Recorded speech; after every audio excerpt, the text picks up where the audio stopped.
Good morning all of you. आज हम करेंगे साउंड ऑफ आई। हम वावल करते हैं। कितने वावल्स होते हैं? How many vowels?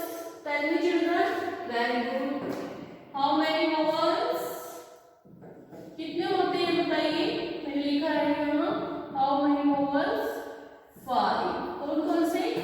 A, E, I, O, you. आज हम कौन सा वावल उठा रहे हैं? आई।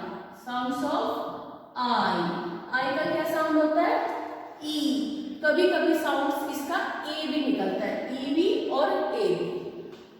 तो आप आई और साउंड का ये देखो, जैसे आप ऐसे लिख सकते हो, 2 वर्ड्स लिख सकते हो, इन, ईट। ओके।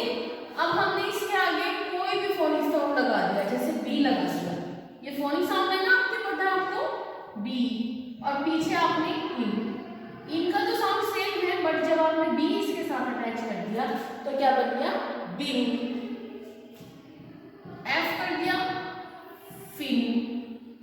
कुछ भी अटैच कर दीजिए। टी का क्या साउंड है फोनिक? टिन। पी, आई, एन, पिन। पीछे का साउंड सेम रहता है, इन, बट आगे का जब आपका फोनिक लग जाता है, पी, बी, एफ, टी, तो साउंड थोड़ा चेंज हो जाता है। बी का लगा फोनिक तो बिन, फिन, टिन, पिन। सेम इसी तरह यही लगाएंगे हम, यही फोनिक लगाएंगे, फोनिक चेंज नहीं करेंगे। ठीक है।